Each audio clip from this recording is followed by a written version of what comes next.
Finalmente chegou o dia que falaremos sobre Berserk, que pra quem não sabe, Berserk é um mundo de Dark Fantasy, onde basicamente é aquelas fantasias medievais, só que tipo, ao invés de ser um negócio tipo, uou, caramba, um mundo medieval para explorar, é tipo, sabe elfo? Meu tio foi morto por ele, olha só, mas Bom, eu iniciei Berserk pelo protótipo, depois eu comecei a ler os capítulos, quais serão citados aqui. Não preciso dizer muito que Kentaro Miura é praticamente um gênio, porque o protótipo, pelo que eu entendi, pelo que eu pesquisei, foi lançado 11 anos antes. E tipo, o cara já desenhava e já tinha a história bem feita, tipo, 10 anos antes, é isso mesmo? Cara... O arco do protótipo se passa logo após o arco do Bando do Falcão. Então, é logo depois disso. Então, o Guts tá com tapa-olho e tudo mais. Ele já tá com bração mecânico, que a gente conhece ele assim no primeiro capítulo do mangá mesmo. Nessa história, basicamente, você consegue ver as inspirações de tudo que iria ser, tipo, qual a estética. O Puck já é um personagem que já existe aí. Ele já tá aí. E basicamente a história é sobre uma garotinha que era o Griffith, mas sobre o arco do Bando do Falcão, é logo depois de quando o Guts se junta ao bando do Griffith. Yeah! Top 10 explicações. Então, basicamente a menina é o Griffith porque ela ia ser levada pro Vlad Tepes, que gosta de empalar pessoas. Onde eu já vi isso? Brincadeira, eu sei que Castlevania também se inspirou. Se eu não me engano, o Vlad Tepes existiu de verdade e ele fazia exatamente esse tipo de coisa. É bem comum mesmo utilizar esse cara para as narrativas de Dark Fantasy, né? Mas beleza, vamos falar o que eu fui notando. Eu gostei dos personagens, fiquei super interessado toda a estética dos castelos, os monstros, né? O Vlad Tepes é uma espécie de demônio. Tem a Stigma, que é a marca lá do Guts. Só que no caso, no protótipo ela fica no peito, no original fica no pescoço dele, né? Então, cara, eu curti. E o que eu notei é que, tipo assim, o Guts ele já tenta se passar de durão. O que a gente nota depois no mangá mesmo. Que ele se passa por durão, mas no final das contas ele meio que se importa. Quer dizer, ele perdeu a mãe dele, né? No protótipo já conta que ele perde a mãe por causa da mão divina, pelo que deu a entender. Eu não sei se é o mesmo plot no mangá, porque quando você começa o mangá originalmente, tudo isso é novidade. Só que meio que se você começa pelo protótipo, você já levou um spoiler. Então, se você veio aqui porque você não conhece o mundo de protótipo, é isso. As motivações do Guts têm a ver com vingança por tudo e todos. Mas isso já é um bom ponto pra gente poder explorar junto com o mangá. O primeiro capítulo lá do mangá começa já com os Cés, hahaha. Bom, se falam que mangá é coisa de criança, imagina quem comprou em 90 e pouco um mangá com a criança caraca, mãe, olha só, vixe. E aquilo, tudo no começo de Berserk faz parecer tipo, caralho, Guts é foda, ele é pica, ele mata todo mundo, ele maceta todo mundo maceta ele, porque o Guts apanha pra caralho também, nossa senhora. Você sente pena, o cara quase morre toda hora. É literalmente assim, o Guts, ele luta pra sobreviver, porque ele literalmente se coloca em batalhas que, tipo assim, ou ele morre, ou ele ganha. Não tem isso, é tipo, mas toda batalha é assim, mas porra, tem batalha que, tipo assim, ou você é muito foda, então você só vai picotar o cara. Geralmente os caras que o Guts enfrenta são, tipo, os monstros que não são humanos, pra como a gente conversa. E ele usa uma fucking espada maior do que o próprio corpo dele. O que é engraçado, né? Porque toda vez que ele saca a espada aí todo mundo fica, né? Caraca, olha o tamanho dessa espada. Foi o que ela disse. Basicamente nesse é o famoso arco do espadachim negro. A gente conhece o Puck porque o Guts vai lá, atira flash em todo mundo, liberta ele e o Puck decide fazer companhia mesmo o Guts não tendo chamado ele pra comer de conversa. Logo depois disso, o que a gente vai ter?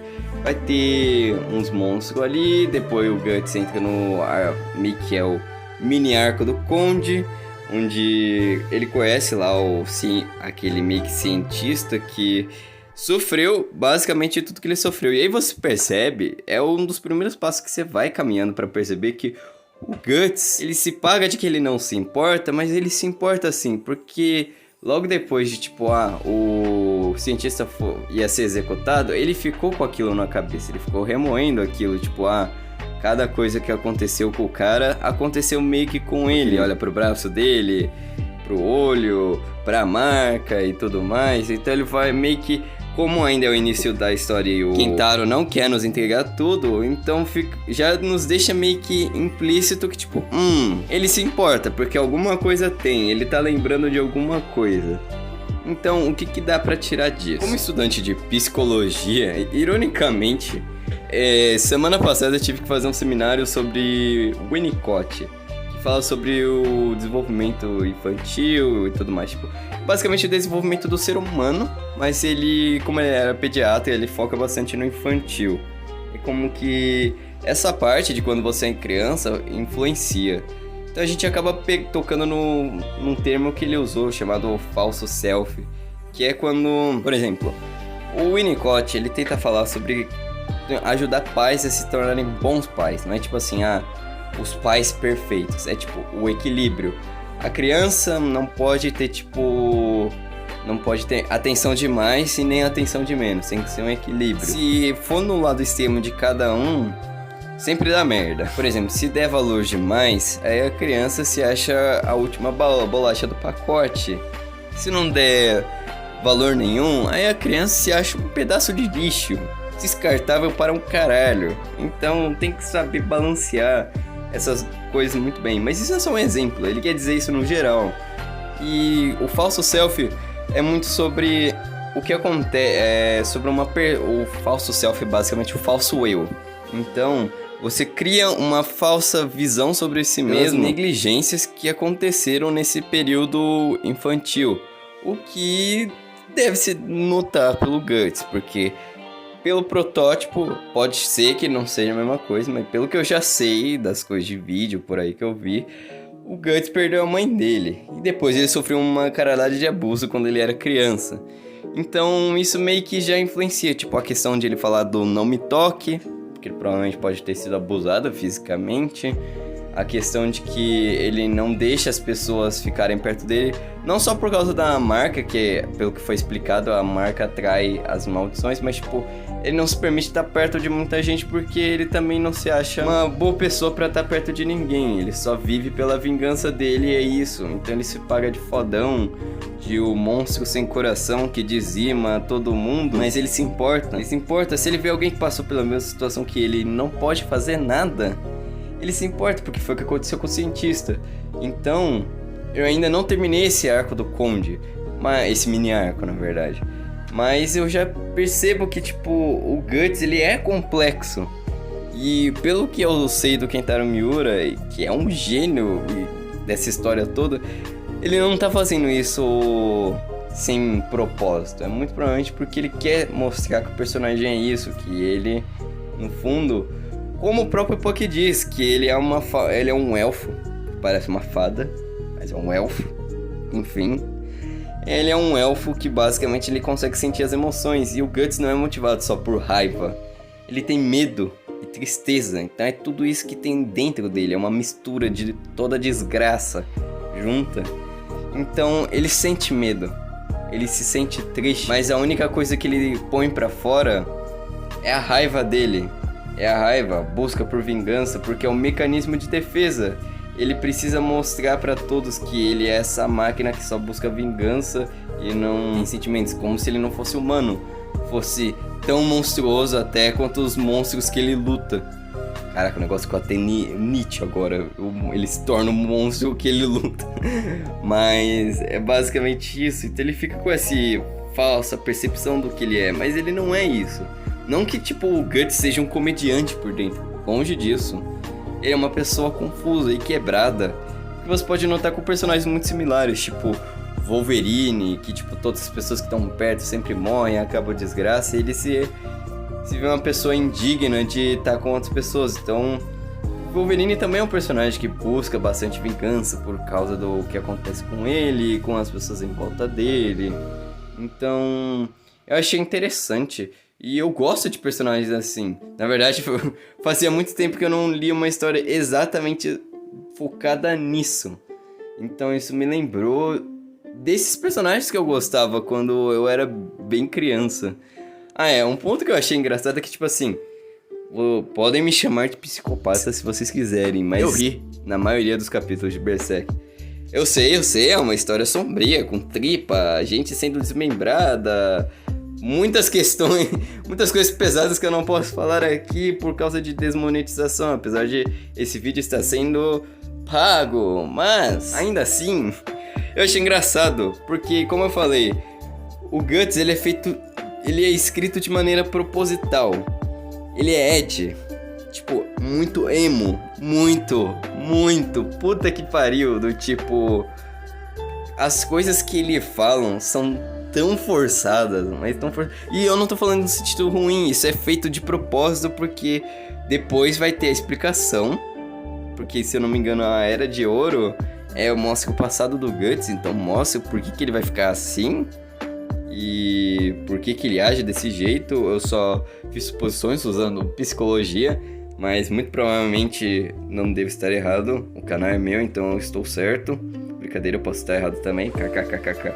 Mas, cara, é engraçado, porque eu fiquei tipo, mano, se você, o único momento da vida que você vai achar, caralho, que fodão, hein, o cara, que fodão, é se você tiver tipo 12 anos, que é na época que você acha que tipo, essas frases de efeito antes de matar os demônios é tipo, caralho, que pica, o cara falou hasta la vista pra um demônio e depois exorcizou ele. Tipo, continua sendo da hora, eu não vou mentir, é muito da hora, só que é muito forçado. Só que tipo assim, um amigo meu me explicou que nessa época o Miura, os primeiros capítulos são pra atrair o público. Então, tipo assim, não que isso foi feito porque a história não é assim. Tipo, pelo contrário, a história é assim. Só que muita coisa é, tipo, levada ao extremo pra mostrar o que vai por vir, pra, tipo, atrair as pessoas. Então, tipo assim, pelo que eu vi também, a Era de Ouro nem é toda essas coisas ultra sombrias todo tempo.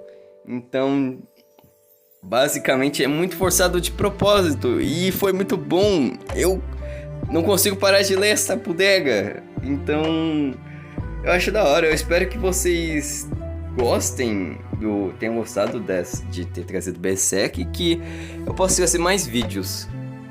Talvez terminando sobre o arco do Conde, basicamente o arco do Espadachim completo, né? Porque eu não terminei todo o arco do Espadachim. E também trazer das outros arcos. Bom, vocês pedindo ou não, eu vou trazer, provavelmente. A questão é que, tipo, se vocês pedirem agora, eu posso trazer mais rápido, porque agora eu tô lendo igual maluco. Então, tem mais chance. Se você quiser contribuir pro canal, você pode estar aí comprando o volume 1 de Berserk, ou doando um valor no Pix, de qualquer valor, pode ser pouquinho, 30 centavos, R$1, R$2, quanto que você achar legal para continuar ajudando o canal a continuar produzindo esses vídeos. Então, eu espero que vocês tenham gostado. Se você for fazer o Pix, você pode pedir o tema do vídeo. Por exemplo, o caso desse vídeo aqui foi pedido no Pix. Então, por isso eu trouxe ele o mais rápido possível. Então, se você fizer isso, eu sempre trarei o vídeo o mais rápido possível. Então, espero que vocês tenham gostado. Deem uma olhada nos links da descrição. O link do mangá de Berserk vai estar na descrição. Então, até o próximo vídeo e falou, forasteiros!